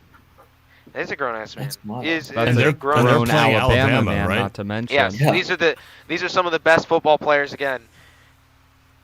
Probably the best coached football players on the planet. And Pony Boy Curtis says on YouTube that they have been comparing him to Cortez Kennedy. Oh, I don't think he's as big. Cortez Kennedy was a load. I don't think he's a load like him, but he was a dominating defensive tackle, though. He was a big boy. I think he's going to be good, but once you start kind of getting into the comparing him to Cortez Kennedy and Aaron Donald, you kind of get in a little slippery slope. Yeah. One thing hyping it up just a touch, but hey, yeah, just keep your expectations in check. All right. One thing I'll say about how they played him. So this entire game, he was either playing in their 3-4 front. He was playing head up on the center. So he was playing nose guard this whole game. And then when they went to their nickel 4 down front, he was playing 2-eye, which is essentially a nose guard. You're still getting the double teams. So, and then they had T'Vondre Sweat, the 3 technique, which, everyone's saying like, oh, T'Vondre Sweat's the best nose tackle in the draft. When he didn't even play nose tackle for them, it was Byron Murphy, which is kind of crazy when you think about it, because Byron Murphy's like 6'1", 295, I think, 295, 296. But you'll see in a couple of plays, like he is the best in the draft at taking on double teams. It's actually like insane. He could play nose in the NFL, I think, at that size, which is super rare. It's been a while since we've had a dominant interior lineman like that. Who would you say is the most recent Seahawks interior lineman? Would you say have been the most dominant since before Byron Murphy coming on board? Probably Michael Bennett, unless I'm forgetting someone like Malik McDowell or something. Brandon Mebane? Dominant ATV drivers. I think, Mebane was good, but I think Murphy has a chance to be better than me. He wasn't dominant. I'd say Ataba Rubin was also pretty good as well in the few years that he played, but he also got hurt. He also got hurt way too many times, and he's going to be better than Ataba Rubin as well. But it's been a while. It's been a while. Yeah, I think it's got to be Michael Bennett. It has to be, yeah. Michael I Bennett. just love the idea of, when's the last time we had a guy who needed to be double teamed on a regular basis? Red Bryant. Red Bryant's a tank though. Like he was a big boy. Like if you want to yeah. He was dominant against the run game. He wasn't like a pass. He couldn't rush the passer though. Yeah. No. All right, what's your next play? Yeah. Next play, something similar here. We'll go ahead and watch it. Oh my gosh, look at him. Look at him get low on there too. And look at him. This is a hell of impressive. Oh my gosh. The entire time. Look at him. He doesn't get moved. They're pushing him back and gets pushed back like 2 yards max. That's impressive. That's some squats in the gym paying off right there. He does not go past this line. Jeez. He just takes up space.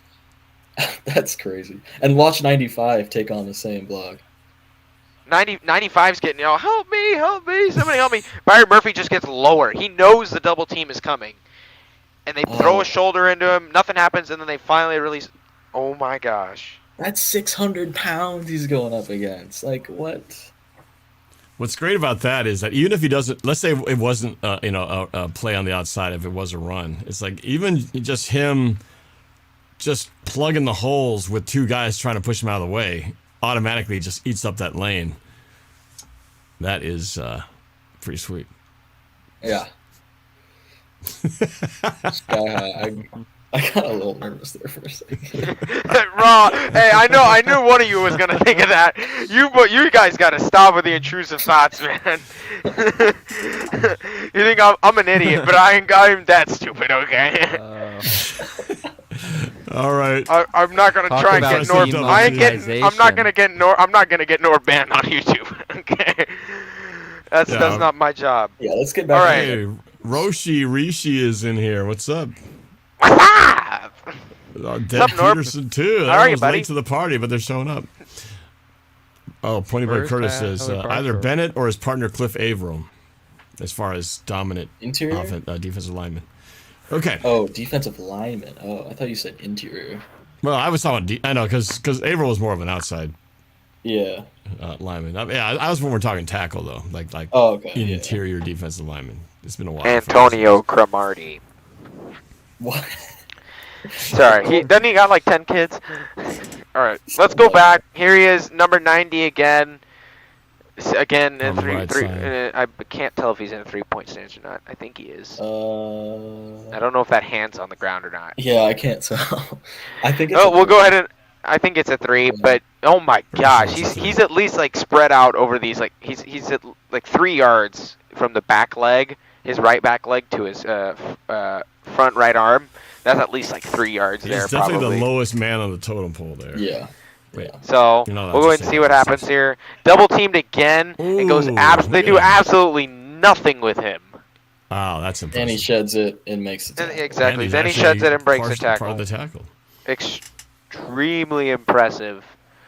We're gonna go ahead and nose, straight up nose right here. Hold up. We'll go ahead and play it back again. There you go. And again, like I said at the beginning, he's the definition of the lower man will always win in football. He stays lower than them every single time, and at some point, you can't overpower him, and you can't find a grip on this guy, right? You can't block him. That's so at that point, team right there.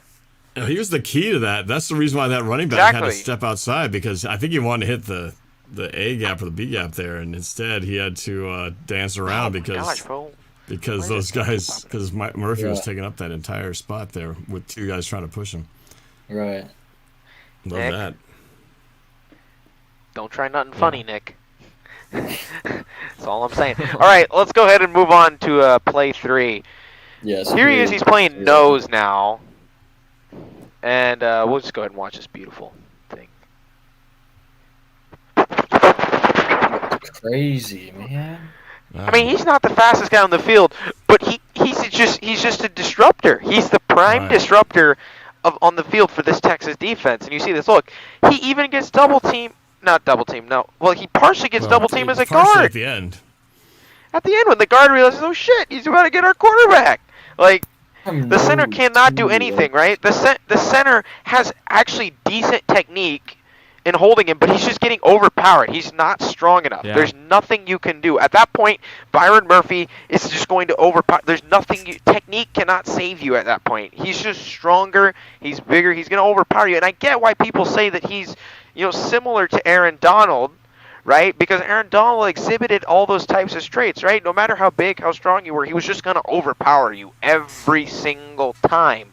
So I get why people are getting the comparison, right? We're obviously not going to jump the gun and call him Aaron Donald because you haven't seen a single snap of him at all in the NFL. But the similarities are there, right? The similarities, they're not that far off, right? So that's just so impressive. And he doesn't give up on this play, right?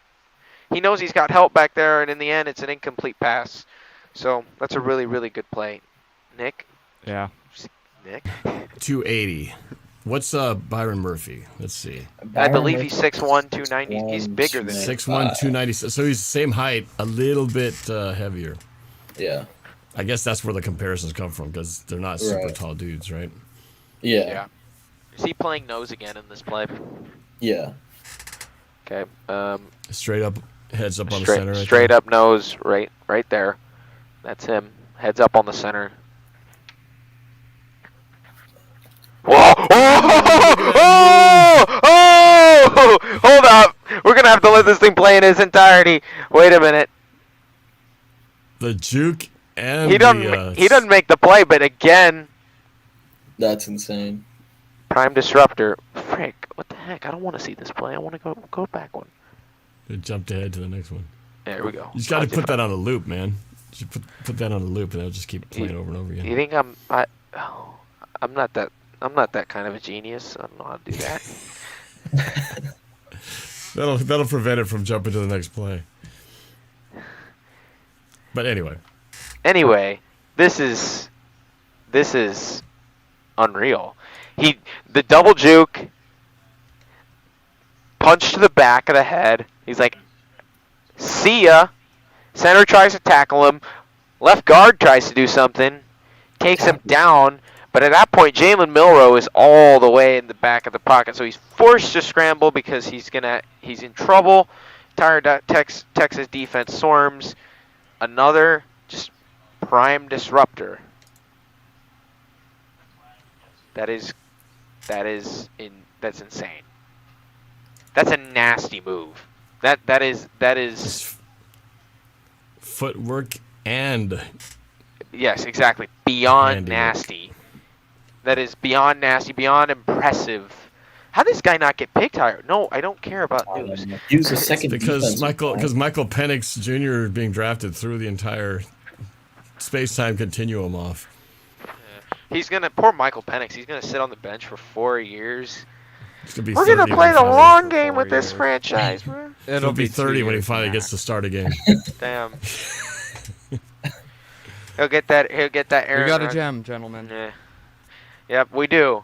Let's go ahead and we'll go ahead and transition to the next play. We'll go ahead and he's playing nose guard again. I fear that. Oh my gosh! Oh my, no, you. This is another double team, and he still makes the tackle. He makes the tackle. Oh my goodness! It just gets getting better every time. That's crazy. Boy, are the Rams that's going to the get a best taste play. of their own medicine for the I'm going to tell you guys this. years. This is the lower. He might as well just lie flat on his stomach. This is the lower man wins every single time. Look, he's on his knees.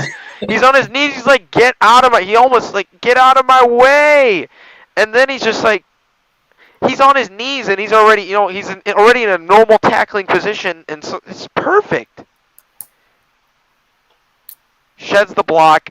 Perfect tackle. It's like the running back was surprised that he got hit by Byron Murphy. Yeah. I mean, and it's just that lunge. A big need for that us lunge when of we power get it. too, right? He's on the ground. His momentum is, being pushed back, right? His muscles are clenched, he's being pushed back right now, right? And he has enough strength and momentum to bulldoze himself forward to make that play. Raw strength. Raw strength. So we'll go ahead. I believe this is the last clip. This is him right here.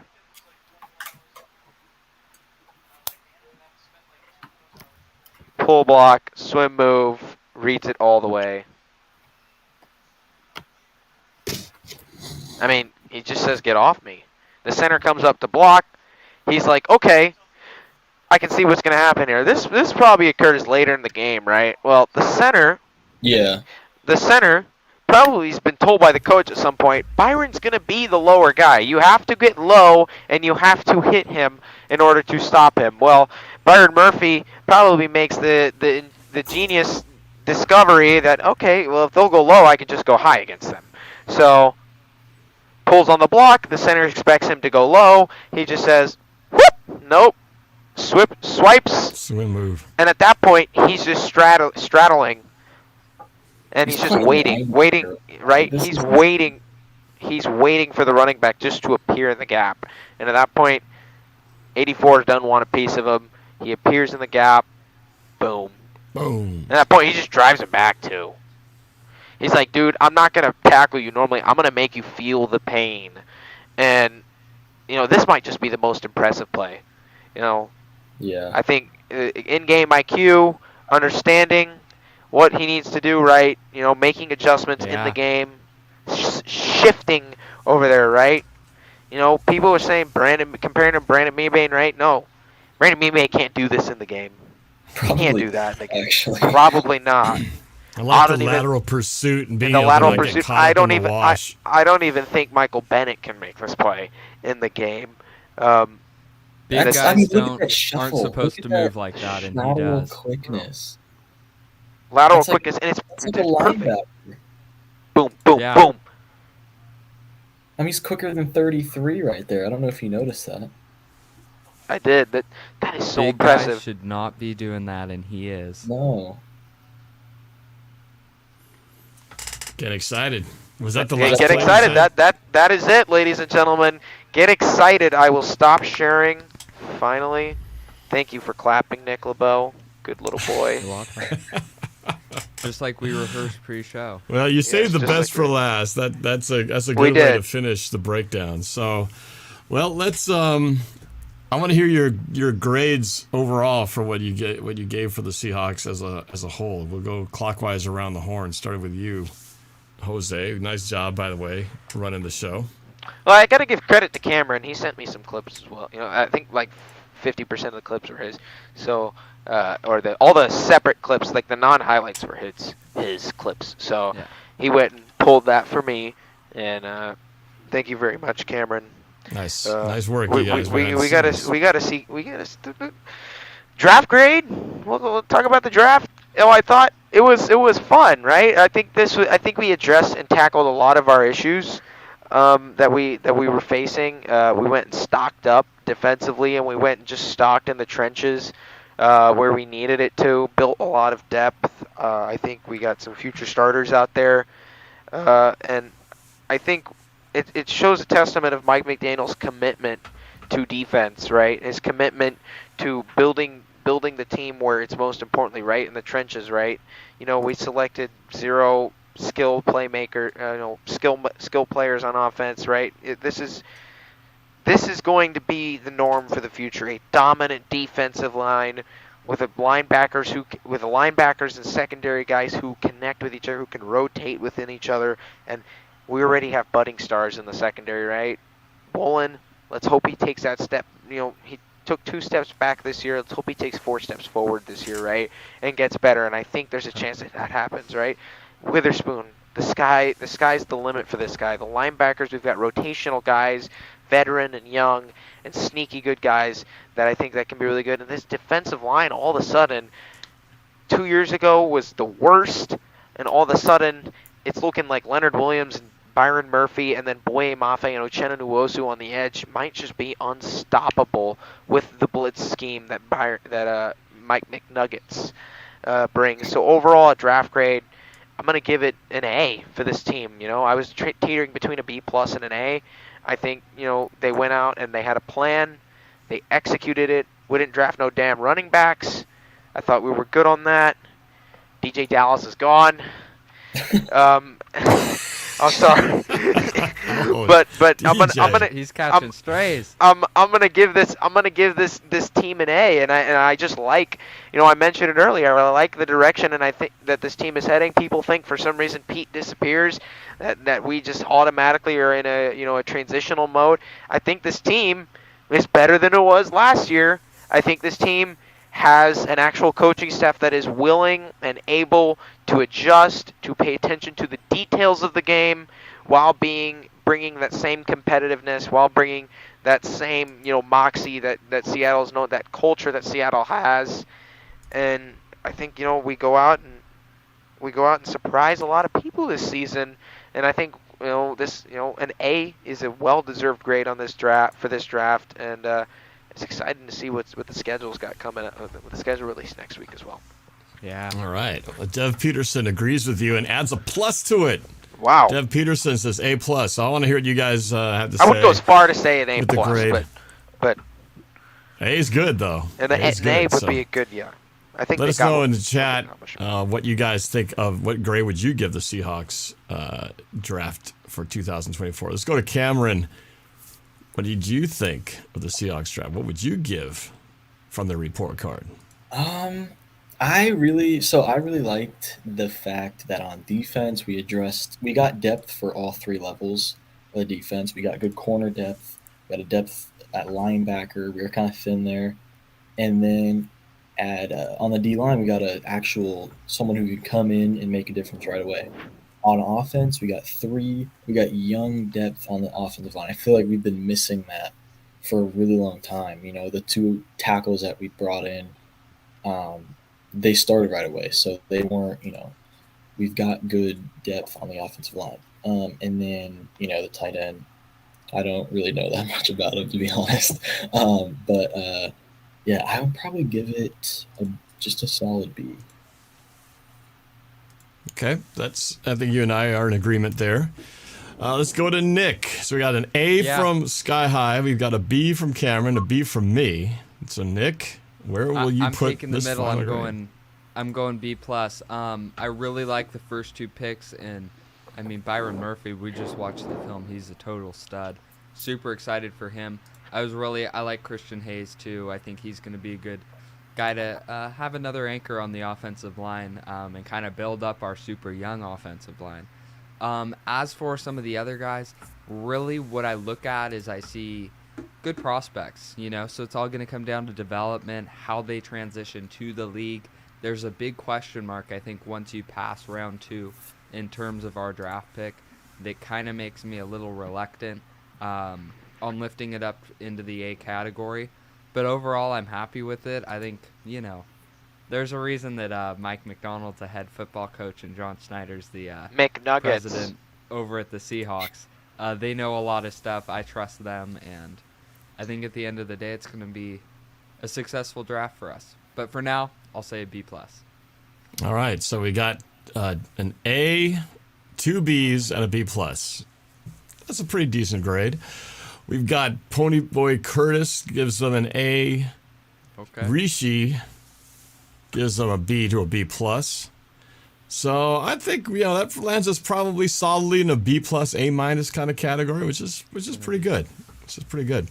How many of these guys out of the 8 players that they drafted, how many of them do you think are going to be, let's say, making an impact on the roster, say 3 years from now? Because you're lucky if a third of your draft class actually sticks around and does something, right? So with 8 players, how many do you think realistically these guys are going to be saying their name in broadcasts 3 years from now? Realistically, I would say Byron Murphy, Christian Hayes. I think those 2 are locks.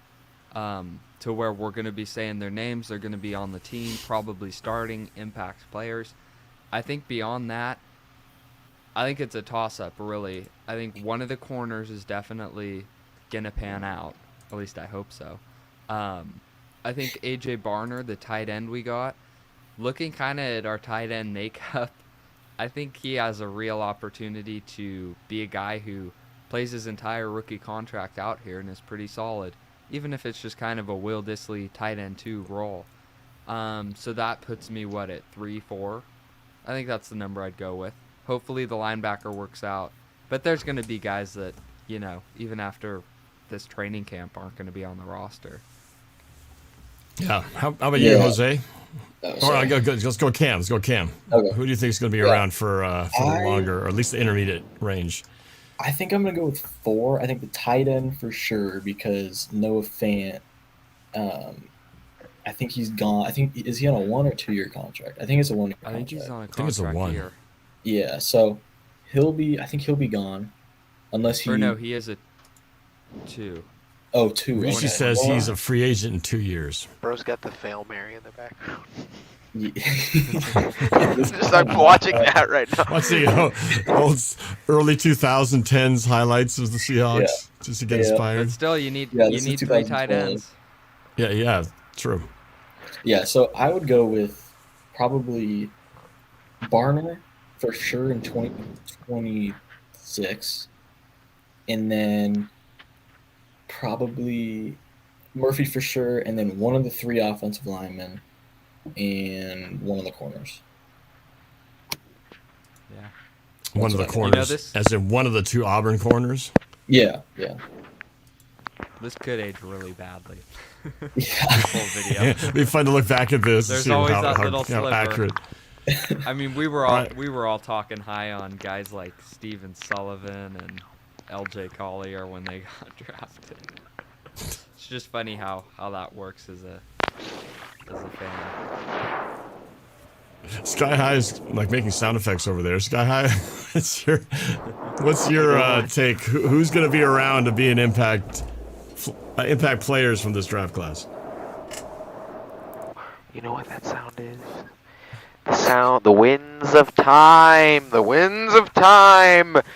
3 years from now, the players that will remain on the team go as follows. Byron Murphy, the 2nd from Texas. Christian Haynes from Yukon. Amara Darboh, Michigan. Bro, not Amara Darboh, bro. You ruined it already. Tight end A.J. Barner, Michigan. Nehemiah Pritchett, Auburn. DJ James, Auburn. The whole draft class. I'm not done. I think Tyrese Knight will get traded at some point, sadly. And lastly, we talked about how we could all be wrong about things, how we always like to talk wrong on everything. Screw it. Mike Jarrell will be on the team 3 years from now. Whoa. I'd believe that. There you go. Exactly. It's not impossible. It's not impossible. He will make the squad, and I tell you right now, he will start a game this year for us. Okay. This year? Possibly injuries, releases. Who knows? Why would you put injuries out there? Who knows? I knock on wood, but who knows? Who knows? injuries. It's the injuries screws NFL. up everything. The injuries is that wild the card that NFL. can completely mess up every metric you might have. But that's true. It does. That happened last year. We had plenty of injuries on the offensive line. Exactly, bro. We still got crazy Ivan Lewis as our trainer, okay? Cameron knows who I'm talking about. We got Ivan Lewis and Jamie Anchar. The two the eyes are looking off in 40 different directions, smiling at the camera. We got our Seahawks. Those are the guys that if anybody from Pete Carroll's regime should have left, it's them. Strength and conditioning coaching. I know, because you're gonna get a cease and desist in the mail. From that, Nick, didn't Cameron get a cease and desist or like a cease and desist from that one dude from the Seahawks? What? That Allen that one guy. He got an email. What happened? Tell the story. I don't remember this. It's gonna go off the rails. I'm telling you right now. Like 3 years ago, I went to Seahawks training camp and I recorded some footage. Because you're not supposed. Yeah, it's clearly stated on there you're not supposed to record any of the training camp stuff. But I only had like 200, 300 subscribers at the time, so I didn't think anyone would see it. Oh, they found that quick. Well, how many views? How many views did that video get? No, like they do. A couple hundred. That's it? Norb. Yeah. Norb, I got an email within like 2 days. Weren't you in like their whole, security room or whatever, where they basically that's all they do? Yeah, I got to peek inside. And there's like 100 screens on the wall, and they're just combing through all this stuff. Most recently I was there before the last game of the year, before that Pittsburgh Steelers game, and we were there kind of with some international fans, and they were giving us the tour. And we got a chance to look into the. I don't know if it was the security room. It was the media room. It was like the social media room, and they had all these screens showing different people's Twitters, Instagrams, and stuff. I was like, "Oh man, that's kind of creepy." I ain't gonna lie. Yeah, I watched. And I said, "Wow." I said, "You guys are watching everything in here, huh?" And they said, "Well, let's just say, before we selected you as fan of the year, we pretty much knew everything that was going on your channel." I was like, "Ooh. Okay." Apparently you didn't watch our roundtables then. All right. Oh no! Oh no! You definitely wouldn't have picked me if you saw some of those shows. No. So Sky High Aviation. So I think the story said a couple hundred views, a couple hundred subscribers, but then you got a notice, an email or something. Yeah, I got an email telling me to take the video down. It's crazy. I was so scared. Wow. I was gonna get the channel taken. So it was an email, right? They just send you a letter as an email. It was an email, yeah. From the Seattle Seahawks saying you must take this video down. Yeah. That's wild. I'm surprised they didn't just go through YouTube itself and just have them take it down there, because you can always. Honestly, YouTube probably would have taken my channel down. I'm glad that they didn't. Yeah, that's what would have happened. Yeah. Because if you didn't take it down, the Seahawks would have just emailed YouTube. Yeah. Yeah. Wow. Damn. Yeah. Anyway. You don't want to flirt with danger too much. I mean, it's not even like showing copyrighted footage. Because remember, that's what happened to me back before NFL had a YouTube channel. They were copyright striking me. They gave me 2 copyright strikes in a row it was like, this is 2014. This is late in 2014, after we won the Super Bowl, for games I'd already posted for like months before. And all of a sudden I got a copyright strike saying, this is copyright material, you can't be showing this. And then I had 2 strikes in like an hour. And I was on a production, so I couldn't even go to my computer to like delete all the other videos until I got home. So I was sweating, thinking, man, if one more strike and my channel's gone. And I had to wait for like 3-4 more hours. And as soon as the shoot was over, I flew home, and immediately just started painfully deleting all of my game reactions. You recorded yourself deleting. I remember this. My favorite all-time videos, like the Super Bowl. That was so sad. Like, I think I was crying when that happened. I was in 4th grade when you did that. I was like I was so depressed, because that was when you were like really, really popular. Just starting. And I was that made me like, I was like indulging myself in NORBFAM. I was like, oh my gosh, it's NORBFAM. Everybody loves NORBFAM. I remember going to my first ever preseason game. It's like, 2014, Mr. NORBFAM, he's sitting like 30 rows behind us. That's him. Should I go say hi to him? I'm so scared of this guy. I'm so scared. Like, he's got his face paint on. Oh my gosh. And then I finally meet you, and I think the first thing my dad said to you was like, oh, well, my kids love your channel.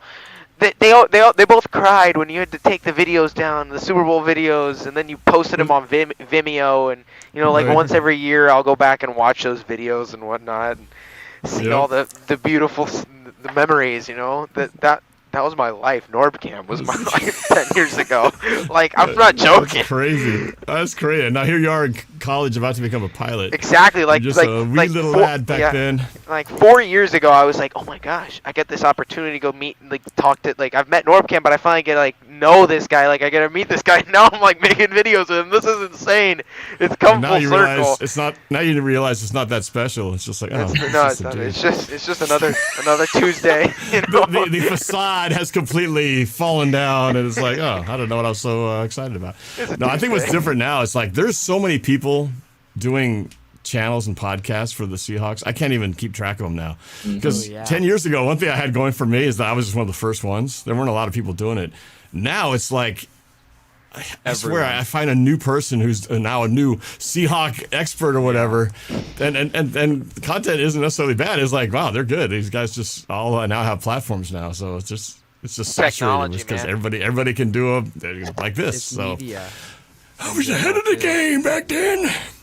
But I mean, yeah, I think the saddest part of having to delete that like especially the Super Bowl videos. I had so many thousands of comments that were attached to that video, and it wasn't the video because I had the video. It wasn't the video. It was everything that came with. You can't save the comments because once you take the video down, all that disappears. Could you have archived it? I could have like screen recorded it like one screen, but I had to get rid of it because I was afraid at any minute I was going to get that third strike. So I had to just like bite the bullet, just hit delete, and just send it away. So that was one of the hardest things I ever had to do on the YouTube channel. It's like killing your baby. Like, I'm sorry, son. Yep. You heard it here first. Killing your baby and deleting your YouTube video. Right hand in hand. Norb, that was dark. I'm just saying, at the time, at a YouTube level, that was about as close as it gets to that feeling. Anyway, I do want to get, so we got our grades. That's cool. We had a couple of people on the Discord have been waiting very patiently. I want to get their reaction. We got the their Seahawks grades versus the Patriots in 2012. Let me see if I can get you all in here. I can see it just Hey, barely. on Discord, can you guys hear me? Here's where it goes haywire. No. We got two of them here. Let's start with Jade because you were here from the beginning. Jade, just want to get quick take on what you thought about the draft and what grade would you give the Seahawks? Check your text. I'm gonna go crazy because I know a couple of people did ask in the draft stream, is Geno leaving? Geno's on the final year of his contract. I don't know. They could have drafted Penix, but instead I'm gonna give him like a C because you could have gotten another quarterback. I know they fixed the O-line problem. That's perfect, but there could have been something else, and I agree with Henry fully. Get Dallas Turner, but I gotta give him a C. And I did not like who they picked up from Michigan. You know why I don't like Michigan. I know you just don't like anything Michigan, so no, because it's just crazy and all. But I gotta give him a C. So you gave him a C. I have good news on the house. They said I can possibly get it back because they said that even though you were clearly moving in, they said that I can get it back because this was an act of sabotage, and now police are. Whoa! What is going on? Whoa! We can talk more about that off the record. We need some lore here. We'll keep it on football for a little bit longer here. There's some straight up lore going on right there. All right, so Jade gives them a C because we didn't get Michael Penix Jr., but we could have done it anyway because they got drafted way before it never dropped to us. So unfortunately, it just wasn't going to happen. Let's go to Henry from New Zealand. Henry, you've been watching for a little while. What was your take on the draft in terms of what grade would you give them? I think everything that's been said so far, there's nothing more I can add other than to reiterate that I wanted Byron Murphy right from the start. I saw him at the Combine, and I was like, yes, I want this dude. All right. So what grade did you give the Seahawks then? Like that and the Christian Haynes, I'd give it an A. So right off the bat, 2 for 2. You're like, okay, no matter what the Seahawks do at this point, they've got an A because of the first 2 moves they did. Yeah, no, that's nice and simple. I like it. Well, you guys stay on the line here. We might do a little chit chat after we wrap things up here. Any final thoughts before we wrap up the show? We got the schedule next week. I'm sure at some point we'll do a reaction to the schedule and kind of do our little like rough early prediction of what we think the Seahawks will do this year. But any last thoughts as far as the team moving forward? I mean, so many new things, right? We had the rookie mini camp. The Coach McDonald doesn't really play the music loud like Coach Carroll used to do. You know, the pictures coming down and being changed up and all that. There was a lot of talk about that when I was at the Seahawkers banquet on Saturday. Actually, it was kind of cool because Chuck Arnold, the president of the Seahawks, came to the banquet, which is the first time I've seen him at the banquet. And he actually went on stage and said, you know what I'm going to do? I'm just going to let you guys ask whatever question you want and I'll answer it. I was like, we're all like, whoa, really? So I asked a couple of questions. I actually asked him, I said, so if Penix had dropped to 16, were the Seahawks prepared to potentially take him? And he did the politician answer. He's like, oh, well, you know, he never dropped there, so we'll never know. I was like, oh, come on, man. You know it was somewhere. He's either they were going to take him or they didn't, but he didn't drop him. You should have asked him. You know what, Norb? You should have been smart, and you know what I would have asked, because this question just ran into my head. You should have said, can we change the name to Paul Allen Boulevard or something like that on Accidental Avenue? You should have asked him that. Like, yeah, but that's a goody question. That's true. We were running a little campaign a couple of years ago trying to get some interest in that, but we've kind of actually gone through some. You should have thanked him for the. Didn't happen. You should have also thanked him for the new lights that we got in the stadium. Those are freaking sick. Yeah. The lights are great. Yeah. What's my point? And the big screens. Those are cool. The screens, the screens are just better quality. If you just look at them, they're bigger, they're brighter. You can tell they're just higher quality and bigger, faster, louder, stronger. I want to say, too, this year they're replacing the screens on the what do you call it? Above the Hawks nest. We're getting a new field too. We have a new field, I believe. Yeah. This year as well. Yeah. You mean like replacing the field turf? Yep. Mm-hmm. Oh, I don't know what we're replacing. Turf, but new field turf. No, it's maybe the field turf without the little black rubber pellets on it. Maybe there's so many. I don't know why, but Seattle's like the only place. Like, I don't know if it rains, if it's the reason because it rains, but they're like the one stadium that I can legitimately see. They put a lot of rubber pellets into that field. Yeah, they do. Like a lot. It's visible almost. Mm-hmm. Like it's like. Well, that's what gives it that gives it that cushion. Right? Isn't that kind of what softens it up because you got that squishy, rubbery landing spot? Because that's all to like it. shredded up tires and stuff like that. That's nasty. But then if you dive and make a tackle or whatever, you get a mouthful of that stuff. It can't be. Or you get rug burn as well. I've experienced not as bad as AstroTurf, that is not painful. Yeah, the other thing that's supposed to happen this year too, a couple things. They're supposed to upgrade the sound system. It was like the lights last year and the sound system this year. So we should get actually a much better quality sound system. We're going to get a better Super Bowl first at Las Vegas. The sound system in Vegas, now granted it's an indoors covered stadium, so it's not open like ours, but man, their sound system was like, it was good. You could feel the bass. I mean, it was like present. It should be. And so I'm hoping, because the sound system you guys have all been there. It's like, it's really thin and tinny and it is pretty thin. Mid-rangey. There's no like fullness to it, so hopefully that will improve. It's kind of just like a background noise almost, you know. Yeah. That's kind of hard. Like if you try to listen, if they ever do anything where there's talking, on a video, you can't understand unless you're right by a speaker. You can't hear jack. It's just like, hey, we're here down to the. It's like, what? I can't understand you. So hopefully that'll be better. But the one thing that's changing, that's cool for some, but it's gonna be sad for us, Mark in particular, who I go to the games with, Mark Collins, is that we had our little routine where we drive in, we go to the club level, and then we have the buffet in that same spot, same table all the time, same server, and they're getting rid of that. They're completely redoing the club section. They're getting rid of the buffet. They're replacing. I know they're doing the. If you know how the club level is laid out, they got the bar over here. If you look at the field, you have the bar over here, bunch of tables. Then they have like this little stage, little area where they interview players and things like that, and then just a bunch of tables. Well, they're getting rid of all that. They're putting in place of it. They're putting a bar with a big television screen behind it, and then they're creating 2 new suites on either side that will be exclusive to, like, you got to pay like the Tunnel Club prices. Like, right.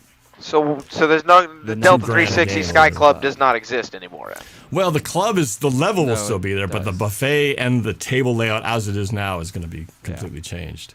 So a lot of people are not thrilled about that because it's like a lot of people have had that routine, including my buddy Mark, and it's like, man, now the whole pregame routine is completely gone now. They got to bring that sound back. The new the one they have now is like sounds like a record player scratching, like fingernails on a chalkboard. Anyway, those are just a few changes that are happening in the stadium. If you go there, that should be different. So some good, some not so good, but it should be an improved viewing experience, or more of a sound experience. Right. All right. Anyway, I think that's it. That's it. You know, make sure they go you off the guys rails. check out. Yeah, I didn't really have to go off the rails too badly. But make sure you check out these guys' channels. I put in the description in there. So Sky High Aviation, thank you for your breakdowns and analysis. Cam, thanks for providing the video clips. And Nick, thanks for just showing up. It's just nice to be here. Dang, bro. There you go. I get my Half participation the battle is trophy. just being there, and you were there for us, man. Exactly, so, bro. Appreciate it. All right, so sometimes you finally realize that the stream and the camaraderie that we're building is more important than the girl and more important than that. So thank you. What's going on in your You life? make it sound like he dropped like some hot date tonight just to be here on the show. He probably did, man. Maybe he did. Maybe he did. He'll never tell us that. I'm going through a lot of things, Nick. I'm a college student. No-tell motel over there. Anyway, so go check out these guys' channels. We'll be back together again, hopefully, to talk either schedule or something. It gets kind of quiet after schedule release because then it hits that kind of dark period in the NFL where nothing really happens. All Nick, the drafts over. It's like grainy. It's like sounds like it's like someone's rubbing their stubble on their chin against the head of the microphone. Anyway, so join us next time. Thanks again, guys. Great job. Play that outro. Yes, the outro. We'll catch you guys all later next time. Go Hawks, baby. Go Hawks. See ya.